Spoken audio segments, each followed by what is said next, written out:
കണ്ണൂരിൽ പോലീസിനെ ബോംബെറിഞ്ഞ കേസിൽ ആയിരുന്നു ശിക്ഷിക്കപ്പെട്ട വി.കെ. നിഷാദിന് പരോൾ. കഴിഞ്ഞ മാസമാണ് നിഷാദിനെ 20 വർഷത്തേക്ക് കോടതി ശിക്ഷിച്ചത്. പയ്യന്നൂർ നഗരസഭയിലെ കൗൺസിലറായി തിരഞ്ഞെടുക്കപ്പെട്ടിരുന്നു.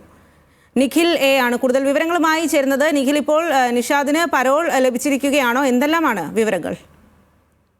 സ്വാതി, ഏതായാലും പി ജയരാജന്റെ അറസ്റ്റുമായി ബന്ധപ്പെട്ടുണ്ടായ സംഘർഷങ്ങൾക്കിടെ പോലീസ് ജീപ്പിന് ബോംബെറിഞ്ഞ കേസിലായിരുന്നു വി.കെ. നിഷാദ് ശിക്ഷിക്കപ്പെട്ടത്. തെരഞ്ഞെടുപ്പ് സമയത്ത് ശിക്ഷ വന്നിട്ടില്ലാതിരുന്നതിനാൽ ഇയാൾക്ക് മത്സരിക്കുന്നതിന് അയോഗ്യത ഉണ്ടായിരുന്നില്ല. എന്നാൽ പിന്നീട് മത്സരിച്ച് പയ്യന്നൂർ നഗരസഭയിലേക്ക് ജയിക്കുന്ന സമയത്തേക്കും നിഷാദ് ജയിലിലായിരുന്നു. അതുകൊണ്ട് തന്നെ സത്യപ്രതിജ്ഞ ചെയ്യാനോ ഇന്ന് നടന്ന ചെയർമാൻ തെരഞ്ഞെടുപ്പിൽ വോട്ട് ചെയ്യാനോ ഒന്നും തന്നെ നിഷാദിന് സാധിച്ചിരുന്നില്ല.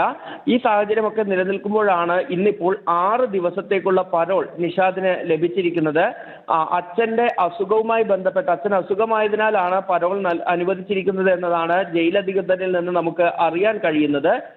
സ്വാഭാവികമായും നിഷാദിനെ ഈ പരോൾ കാലയളവിനിടയിൽ തന്നെ സത്യപ്രതിജ്ഞ ചെയ്യുന്നതുൾപ്പെടെയുള്ള നടപടികൾ കൂടി പൂർത്തീകരിക്കാനാകുമെന്ന സാഹചര്യം കൂടി ഇപ്പോൾ നിലനിൽക്കുന്നുണ്ട്. ശരി നിഖിൽ.